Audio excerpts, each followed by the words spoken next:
on va commencer. Donc moi, je suis Florian, j'ai le plaisir de vous faire cette présentation aujourd'hui. Je suis chez Creative Valley depuis un petit peu moins d'1 an. Euh, En 3 mots, je viens du monde du conseil. Je suis resté 4 ans chez KPMG avec une double casquette corporate finance, accompagnement de start-up en levée de fonds et aussi partie plutôt innovation ou open innovation où j'ai pu contribuer au lancement et la création de la cellule d'innovation pour KPMG en France et de la développer aussi à terme en passant par le réseau KPMG sur l'international. Je suis passé aussi en fonds d'investissement chez Axeléo.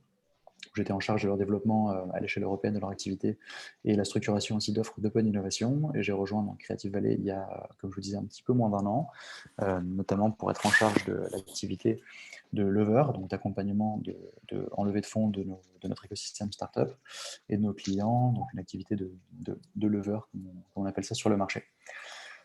Donc, avant de commencer,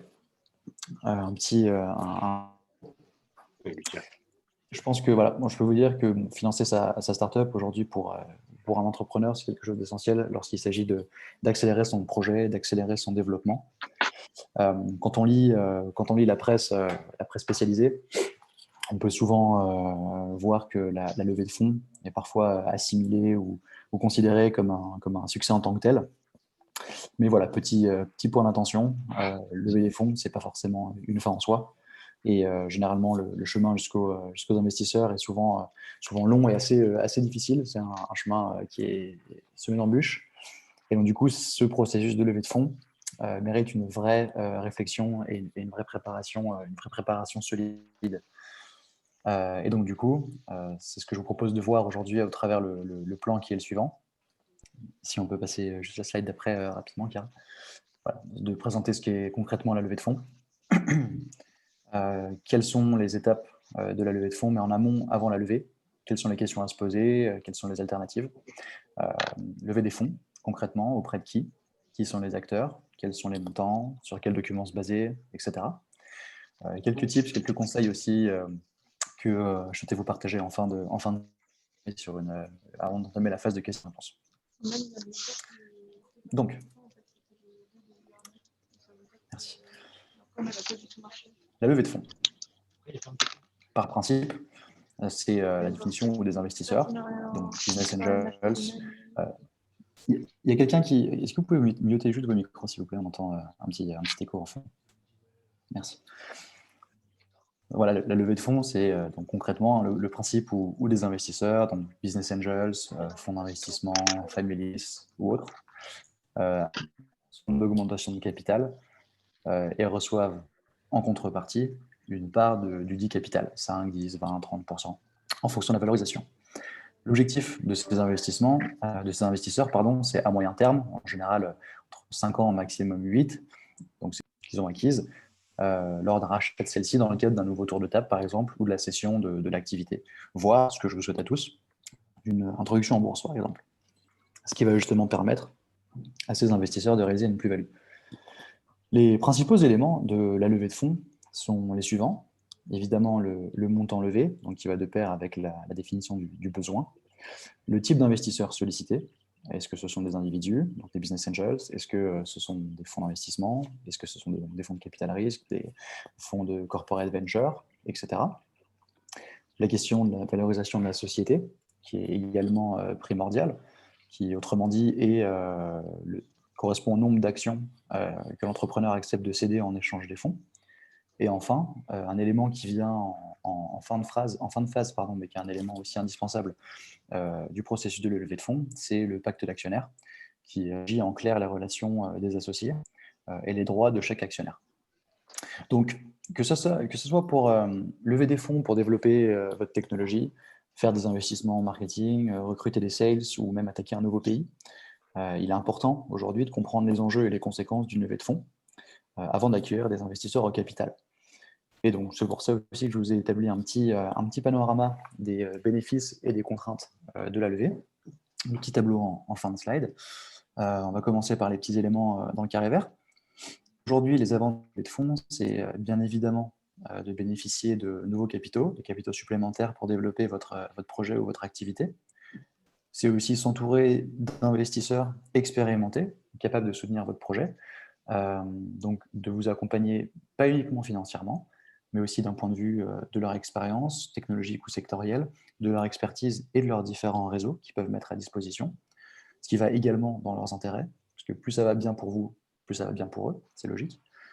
Et enfin, ça vous force aussi, c'est un peu le bien dans la contrainte, à définir justement des objectifs clairs et précis, de mettre en place et d'organiser des reportings, d'établir des indicateurs clés, et donc du coup de mettre en place tous des processus de méthodologie et de suivi de gestion d'une entreprise.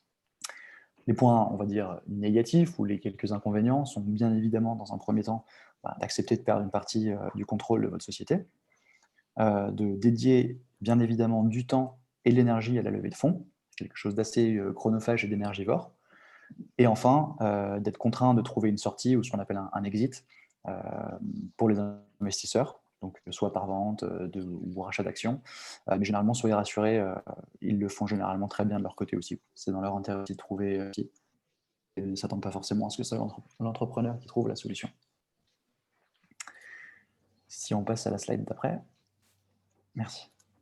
Avant la levée, il convient de se poser 3 questions. Donc les voici avec leur sous-jacent. Première question, est-ce que j'ai réellement besoin de lever des fonds aujourd'hui? Encore une fois, la levée de fonds, ce n'est pas une fin en soi. Ce qu'elle doit faire, en fait, elle doit vraiment servir la vision de l'entreprise et permettre justement sa déclinaison opérationnelle de cette vision. Donc la question c'est, est-ce que j'ai besoin de cash pour mettre en place ou pour décliner ma stratégie? Si oui, ok, on lève. Sinon, est-ce que je ne peux pas faire autrement? Mais première question à se poser. Deuxième question, c'est est-ce que je me sens prêt aussi à lever? Une levée de fonds, ça représente un fort enjeu. Ça doit se préparer à l'avance et ça demande justement certains éléments qui doivent être déjà gérés, quoi. Dans le sens où il faut avoir par exemple un maximum d'éléments qui vont apporter du crédit à votre projet, qu'il va falloir montrer aux investisseurs.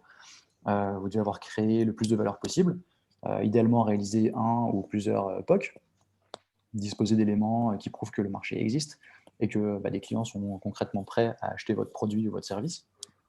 Il est aussi super important d'échanger avec des entrepreneurs qui sont passés par la levée de fonds, qui ont réussi ou qui ont échoué. Très intéressant aussi de savoir pourquoi et où ils ont échoué en retour d'expérience. Évidemment, il faut avoir un pitch rodé. Quand je dis rodé, c'est vraiment rodé, quoi. Il faut maîtriser votre stratégie et votre positionnement, avoir bien conscience aussi des conséquences d'une levée de fonds. On a vu les principaux éléments juste avant, et vous y préparer. Et enfin, et là aussi c'est un élément super important, il faut avoir identifié et sécurisé un plan B dans le cas où la levée de fonds ne se fait pas, ou vous ne parviendriez pas à le faire. Et enfin, question numéro 3, quelle est ma visibilité en fait en termes de trésor? Donc mon fameux cash burn. Ce qu'il faut faire, c'est anticiper justement la durée d'une levée de fonds. Vous assurer que vous avez suffisamment d'air, que vous avez suffisamment de cash, une trésor suffisante pour pouvoir tenir dans toute cette phase de levée. Sachant qu'en général, une levée de fonds classique, ça prend entre 6, 9 à maximum un mois, quoi. Prendre un petit peu de temps, ça ne se fait pas dans les 2 semaines. Donc voilà, le montant de référence, enfin l'indicateur de référence de ce côté-là, c'est le cash burn rate, quoi. Donc, il faut avoir en tête, justement, sur cette partie de cash burn et d'urgence, c'est que cette urgence en question, généralement, ça a tendance plutôt à refroidir, voire faire fuir les investisseurs. Donc, c'est un élément qu'il faut bien avoir en tête.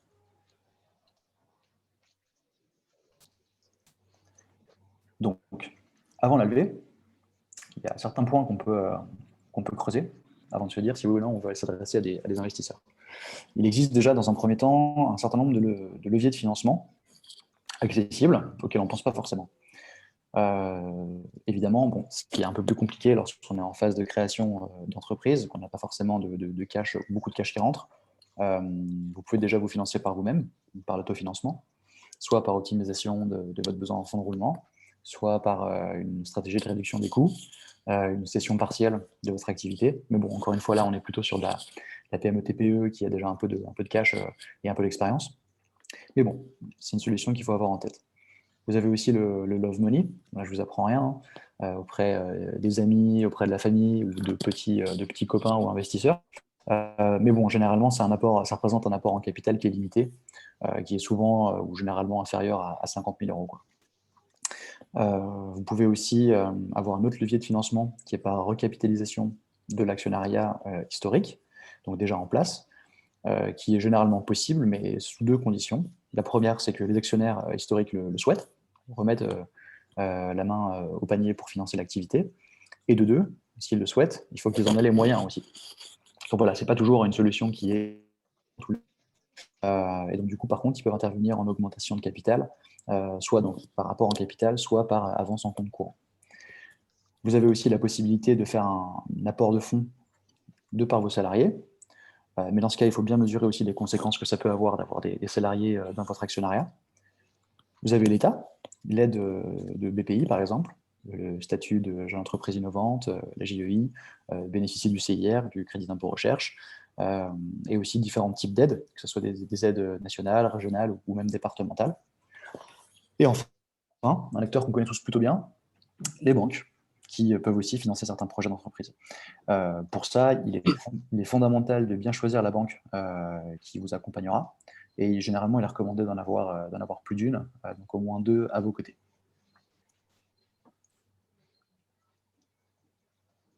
Donc, lever des fonds. Je pense que ce tableau parle à tout le monde, mais j'ai quand même voulu le remettre dans cette présentation. Aujourd'hui, bon, évidemment, à chaque typologie d'investisseur correspond à un type, à chaque typologie de phase correspond à un type d'investisseur bien précis. Un besoin et aussi un montant moyen de levée. Donc, il doit être connu que vous devez avoir au moment où vous souhaitez lever. Évidemment, en phase de recherche et développement, on n'a pas les mêmes interlocuteurs qu'en phase d'amorçage, ni en phase de maturation, et encore moins en IPO. Pour refaire un petit tour de table sur les investisseurs qui sont présents à ces différentes phases, en R&D, généralement, vous avez les fonds propres, vous avez votre apport à vous, vous avez du love money, vous avez des prêts d'honneur, des aides publiques, voilà, ce qu'on peut un peu qualifier d'argent gratuit, parce que c'est de l'argent qui est accessible et généralement pas trop contraignant en termes de remboursement. En fait, où les premiers vrais investisseurs interviennent. Les business angels, vous avez du crowdfunding, vous avez du fonds d'amorçage aussi, sur les tickets de 100 à 500K en levée généralement. La phase d'après, généralement la plus connue ou celle qu'on voit le plus ou la plus médiatisée dans la presse spécialisée, c'est le financement aussi au travers de fonds de capital risque, donc les fameux VC, les venture capital. Vous avez aussi l'intervention de ce qu'on appelle des corporate venture capitals, les CVC, qui sont généralement le véhicule d'investissement des grands groupes, plutôt CAC 40 ou SBF 120, ou grands groupes internationaux, qui ont ce véhicule d'investissement dédié pour identifier des startups et des solutions qui sont positionnées sur leur marché, qui sont positionnées sur leur expertise, dans leur industrie, et qui interviennent auprès d'elles, soit dans une phase d'acquisition, avec une volonté d'acquisition par croissance externe, soit avec une dimension plus partenariale ou avec une prise de participation minoritaire en capital pour pouvoir gagner en agilité et développer plus vite des solutions en collaboration avec ces startups.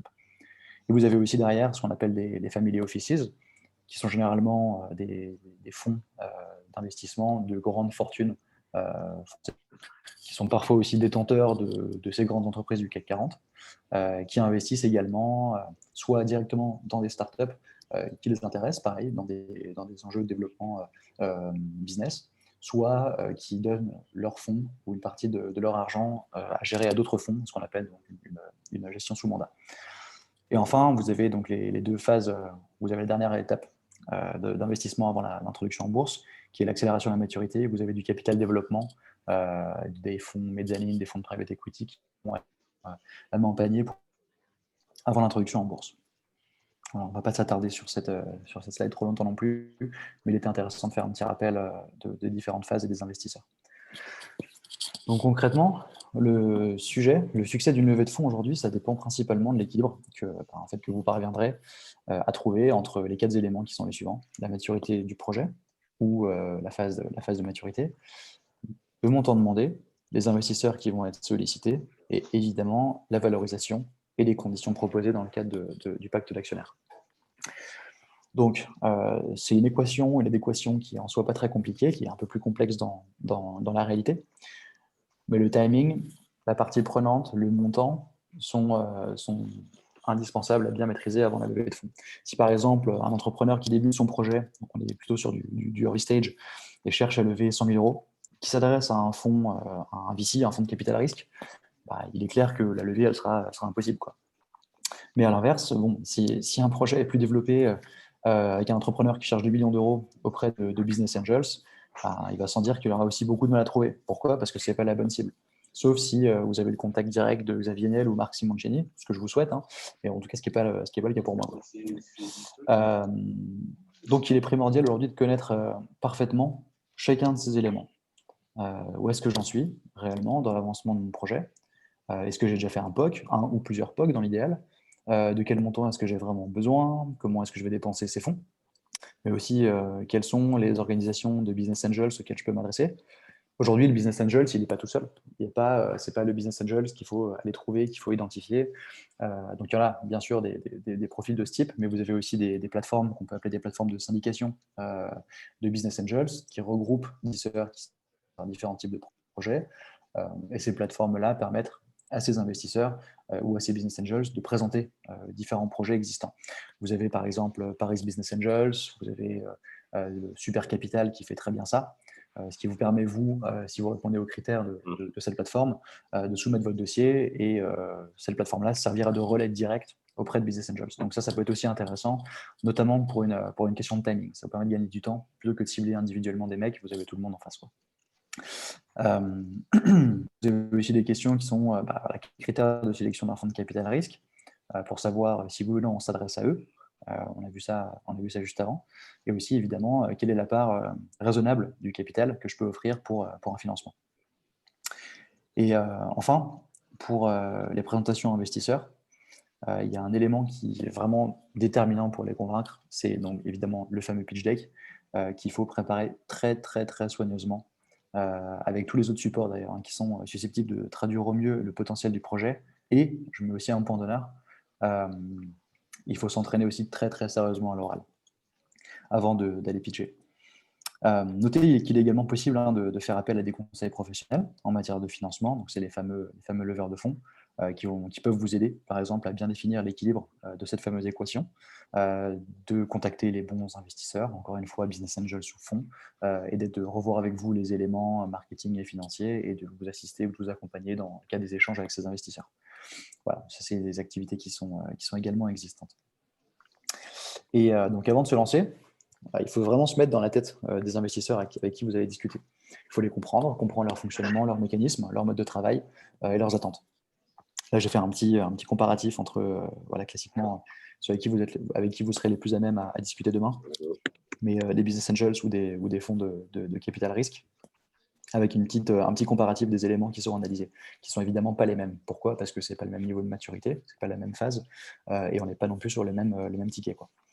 Donc voilà, quand on regarde par exemple, quand on s'adresse à un business angels, la première chose qu'il va regarder, évidemment, ou une des premières choses, c'est la crédibilité de l'équipe, la pertinence de l'équipe. Est-ce que le projet ou le business plan sont également corrects? Il va évidemment regarder le time to market, la position concurrentielle et puis les éléments de différenciation. Et encore une fois, dans une phase early stage. Quand on va voir un fonds de venture capital, les éléments ne vont pas être les mêmes. Évidemment, il y a des similitudes. L'équipe va bien évidemment être regardée, mais là, on ne va pas regarder le business plan ou autre, on va quand même plutôt regarder les débuts de chiffre d'affaires et l'attraction du marché, qui va être normalement démontré par des metrics, donc des KPIs, qu'il faut bien évidemment préparer en amont. Il va regarder la différenciation, quel est le niveau de barrière à l'entrée aussi. Pour les startups tech, c'est des éléments qui sont très regardés.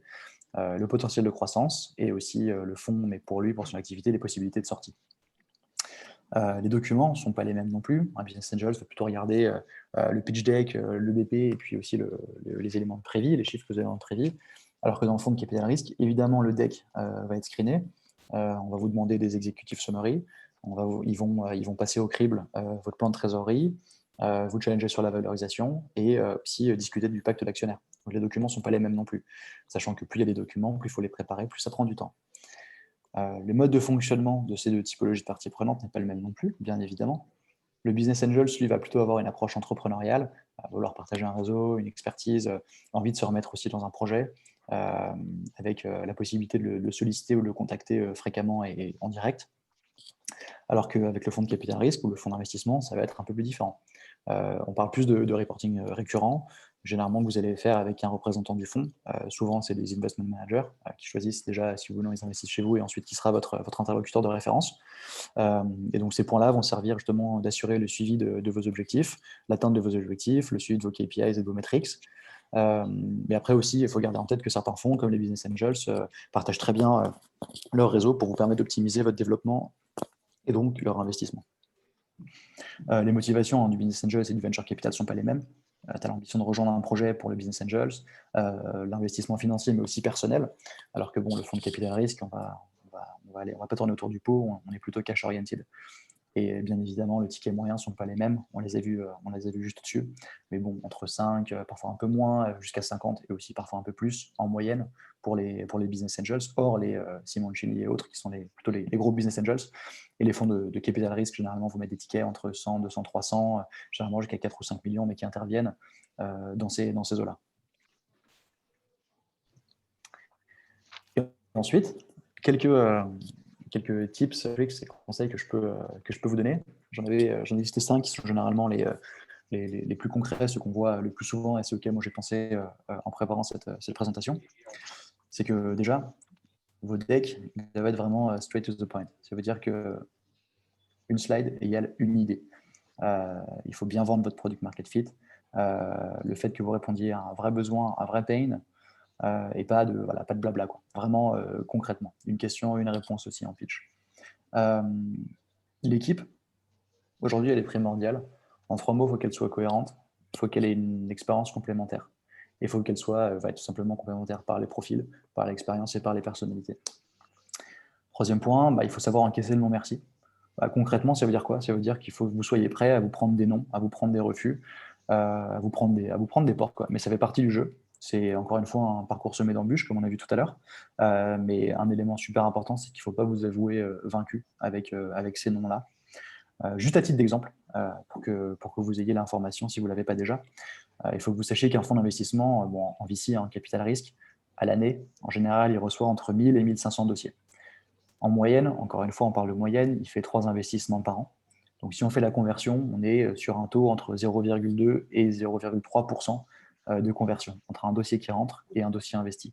Donc, le fait que vous preniez des noms, ça arrive, mais c'est normal. Ce qui est observé généralement, juste petite anecdote aussi, c'est que les projets à succès, ils parviennent à présenter des fortes perspectives de croissance du chiffre d'affaires, une bonne rentabilité, donc la vision cash, évidemment, est bien regardée, mais aussi le positionnement stratégique qui est susceptible de permettre d'envisager une revente totale ou partielle de la société par le fonds. Voilà, ça c'est des choses qu'il faut que vous ayez aussi en tête. Il faut bien cibler vos investisseurs, donc on en a parlé un petit peu quand même. C'est d'autant plus important en plus que l'argent qu'ils apportent, ces nouveaux associés, ils sont présents à vos côtés, quasiment au quotidien. Ils peuvent vous aider à avoir un impact important dans le développement de votre startup par l'argent qu'ils apportent, par les conseils et les contacts, mais aussi, attention à bien les choisir parce que, attention, autant ils peuvent être des gros avantages, ils peuvent être aussi des gros freins dans le cas où ils ne partagent pas forcément la même vision que vous. Et là, ça peut vous ralentir, ça peut devenir parfois problématique. Et enfin, il faut faire super attention à la valeur faciale d'une levée. Quand on disait que la levée de fonds est parfois considérée comme un succès en soi, on est super content de lever 1, 2, 3 millions comme dessus. Ok, l'objectif, c'est pas de lever des fonds, c'est d'en faire quelque chose derrière. Donc, il faut faire attention à la course à la carotte, pas forcément vouloir chercher à lever le plus gros montant possible. Bien souvent, les entrepreneurs ils attachent un peu trop d'importance à la valorisation faciale d'une opération de levée de fonds. En fait, il est primordial aussi de considérer aujourd'hui que le pacte d'actionnaires, c'est vraiment une partie intégrante, une valorisation plus basse et faire une levée de fonds par conséquent plus basse, mais des conditions d'impact plus souples plutôt que l'inverse.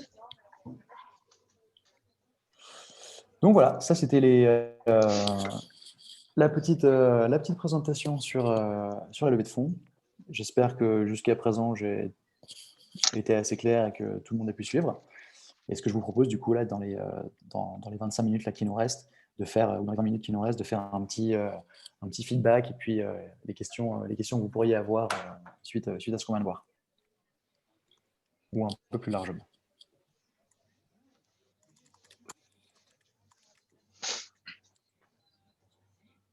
Allô, allô. Ouais. Oui, salut Florian, merci beaucoup pour ta présence. Là, je t'en prie.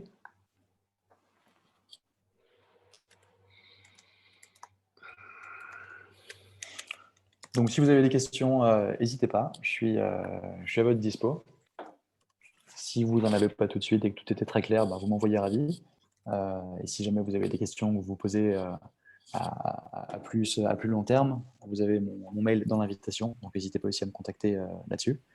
Voilà, je vous laisse 2-3 minutes. Et puis, si on n'a pas de... Attends, j'ai une question. Yes, alors Raphaël a des questions, mais on ne l'entend pas. Et j'ai une question là aussi de William. Ok, parler un peu plus des family office. Ok. Où est-ce qu'on les trouve, dans quel projet d'investissement? Ok. Bon, les family office, c'est une bonne question. C'est pas forcément un type d'investisseur auquel on pense en premier lieu. Le family office, généralement, je ne vais pas dire qu'il est un peu caché, mais ce sont plutôt des grosses fortunes, des grandes fortunes, donc qui n'ont pas forcément vocation ou volonté d'être visibles, qui sont généralement bâtis sur des success stories, on va dire plutôt industriels ou business. On peut penser par exemple au family office de la famille d'Entresangles, le fonds qui s'appelle Innov, ou alors par exemple de la famille Mulliez, Mulliez, de Z, donc les fondateurs d'Auchan. Ce sont généralement des grandes familles qui ont beaucoup d'argent et qui souhaitent évidemment à investir. Donc ces familles-là, en fonction de l'industrie sur laquelle elles ont bâti leur succès, en fonction de leur volonté d'investissement, vont aller cibler des startups qui sont positionnées également sur le même secteur, sur la même industrie ou le même métier, qui peuvent apporter une technologie ou une solution qui vont pouvoir leur permettre de faciliter le business. C'est un peu ce que fait le fonds de Corporate Venture Capital, donc le fonds d'investissement du grand groupe, sauf que là, on est à un niveau macro, on est encore au-dessus le niveau du fonds de capital risque du corporate. Donc, ils ne sont pas forcément ultra simples à trouver, bien que je suis persuadé que sur Internet, en tapant quelques mots-clés, on puisse trouver quelques grands noms. Mais voilà, c'est une typologie que je vais vous présenter rapidement parce qu'on n'y pense pas. On n'y pense pas forcément, mais ça peut quand même être une solution ou un interlocuteur de plus si vous avez la chance de soumettre un dossier et d'échanger avec eux. Ouais, Raphaël, du coup, tu avais une question aussi? Oui, salut Florian, merci pour la présentation très claire. J'ai 3 questions. Première question, c'est dans le financement early stage, non investisseur, un peu de ce que tu as mis sans doute dans les prêts d'honneur, il y a aussi les fondations et je voulais avoir ton avis dessus. Deuxième question, c'est dans le cas pas un financement early stage avec une certaine antériorité, du CA, etc. Typiquement, je te donne mon cas, je cherche à lever 150 000 € et je voulais avoir ton avis sur financement bancaire et fondation versus aller voir des business angels, même si voilà, j'ai quelques éléments de réponse, mais je voulais avoir ton avis. Et troisième question, j'ai suivi des cours de finance en école de commerce, les techniques de valorisation, les DCF, les multiples, mais dans la pratique, tu as une boîte, tu as une marque. Qu'est-ce que tu emploies comme méthode pour faire ta valo? Ok, très clair. Du coup, c'est vrai que je n'ai pas parlé de la fondation. C'est une bonne question. Je ne suis pas forcément à même à discuter avec cette typologie d'investisseurs. Donc, le financement de la fondation, je pense qu'il peut être intéressant. Est-ce que tu as un exemple, par exemple, peut-être, ou une fondation en particulier? Non, on est en recherche de fondation. Je sais pas.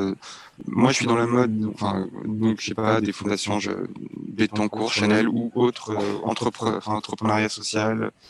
On est en phase de mapping là. Du coup, oui, je comprends. Alors, il y a deux choses qu'il faut avoir en tête. Déjà, effectivement, tu parlais d'une dimension plus ESS, sociale ou sociétale, ou même environnementale, qui sont aussi aujourd'hui des sujets assez trendy, aussi côté investisseur. La fondation, elle peut, si elle finance, elle va pouvoir mettre un petit ticket, mais généralement, ce n'est pas dans une optique de faire du cash, quoi.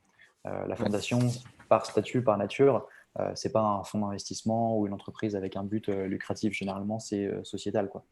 Donc, elle peut éventuellement donner un petit billet ou un petit ticket sous forme de sponsorship. Mais après, le montant, ça, je serais incapable de te le dire. Mais peut-être que la fondation peut être un levier d'accéder à un grand acteur. On parle de Chanel, par exemple, la fondation ou L'Oréal, peu importe. Si, par exemple, tu n'arrives pas forcément à accéder au corporate directement, peut-être, ou même, avant même de chercher à accéder au corporate, peut-être que la porte d'entrée de la fondation peut être intéressant. Donc, voilà, stratégiquement, à voir en termes de reach, ce que ça peut t'apporter. Mais voilà, en termes d'investissement pur, donc investissement à proprement parler, je ne suis pas sûr que ce soit les meilleurs acteurs pour t'apporter du cash ou du soutien financier derrière, quoi. Okay. Ensuite, pour le financement plutôt early stage, bancaire versus business angel, en fait, il n'y a pas de règle universelle. Ça va vraiment dépendre de ta situation à toi, en fait. Est-ce que tu penses pouvoir avancer tout seul? Vous êtes combien aujourd'hui? On est deux. Deux, ok. Est-ce que aujourd'hui vous pensez pouvoir avancer, je parle en termes d'actionnariat, hein, pas en termes de ressources à terme, mais si vous pouvez avancer tous les deux et avoir de la dette à un taux intéressant pour pouvoir continuer à affiner, bosser votre stratégie, faire vos premiers recrutements aussi, un peu de com, ça peut être un bon point pour garder le capital à votre dispo en partie intégrale. Mais après, tu peux aussi te dire qu'en échangeant avec un tel ou tel business angel, il peut te proposer aussi il peut te faire une belle proposition aussi, une première base de discussion pour parler de valorisation, parce que quand c'est la banque qui investit, généralement ça va remplir tes caisses, mais pas ton capital. Donc on ne parle pas de valo. Le business angel, il peut déjà te permettre de commencer ce premier exercice de valorisation, et il peut t'apporter ce que la banque ne t'apportera pas forcément, donc en plus du cash, forcément un réseau, une expertise. Si tu trouves un business angel qui vient du monde de la mode, un ancien directeur de com, un ancien directeur de produit de telle ou telle marque, genre, c'est sûr qu'il va avoir un gros réseau, une bonne expérience et qu'il va potentiellement pouvoir t'ouvrir plus de portes que ta banquière, quoi, ou ton banquier. Ouais. Donc ça, c'est vraiment à toi de voir. C'est une question de momentum, en fait. Tu te dis, OK, aujourd'hui, j'en suis là. Il faut que j'atteigne tel objectif. Comment je fais pour l'atteindre? De combien j'ai besoin? Et qu'est-ce qui me permettrait de gagner du temps ou d'aller plus vite? Le business angel, ça peut être intéressant. Après, ça reste juste à voir quelle est la part en fait, que tu souhaiterais donner, enfin, quelle valeur et quelle part tu souhaites donner à ton investisseur, à ton business angel. Et donc, du coup, pour faire la transition avec la troisième question de la valo, là aussi, c'est une question qui est super tricky. C'est assez complexe, évidemment. Tu as la DCF, tu as les comps, enfin, tu as énormément de méthodes qui sont utilisées aujourd'hui. D'expérience, quand je suis passé en fond, ou même quand je bossais avant de rejoindre Creative Valley, d'expérience, je sais que les metrics qui sont aujourd'hui utilisés, c'est des comparatifs industriels. Un peu comme si, alors je ne sais pas si c'est des choses qui peuvent vous parler peut-être, mais en M&A par exemple, une boîte qui va vendre des solutions pour aller faire du produit qui vont permettre de créer du pneumatique, bon, on est sur un truc super spécifique. Généralement, l'analyste, il va faire quoi? Il va sortir une base de données avec toutes les entreprises qui sont dans le même secteur ou positionnées sur la même activité, et voir les derniers mandats qui ont été faits de cession ou d'acquisition pour sortir grosso modo un indicateur de référence qui va permettre de faire une valorisation. Je sais que les fonds d'investissement, ils fonctionnent aussi beaucoup comme ça. Donc, il n'y a pas forcément de méthode. Évidemment, il y a l'analyse financière à faire, tu vois la rentabilité de la boîte, tu vois combien de cash elle ressort, combien de cash elle crache, mais il n'y a pas de méthode universelle. Chaque fonds va avoir son approche, mais généralement, on est plutôt sur des comparatifs, des métriques de comparaison sectorielle, industrielle ou même technologique à proprement parler, quoi. Donc, il semble dire qu'en fait, la valo, c'est le fonds qu'il a fait par son analyse propre. Donc, autrement dit, en tant qu'entrepreneur, on a moins de. Enfin, non, on ne doit pas bosser sa valo de son côté. Si, justement, et c'est super important que tu anticipes ça. Je ne dis pas que c'est à l'investisseur de faire la valo, parce que si c'est à lui de le faire et que c'est un malin ou qu'il voit que tu n'es pas dedans, il va te faire une valo qui va tourner à son avantage, avec les avantages parfois et les inconvénients surtout que ça peut présenter pour toi.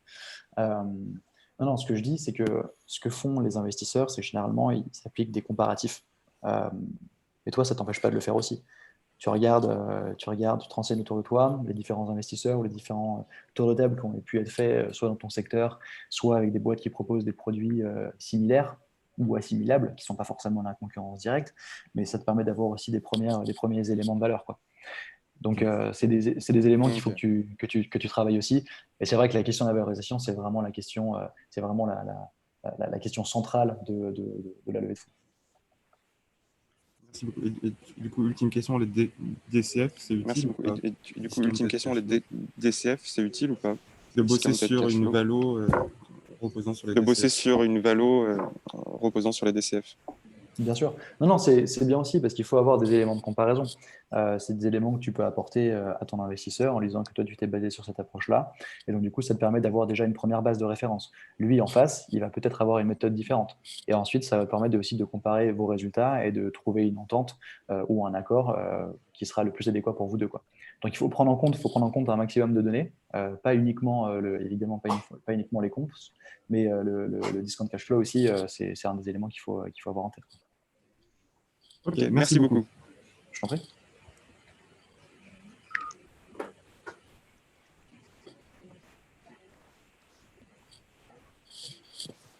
Est-ce qu'il y a d'autres questions?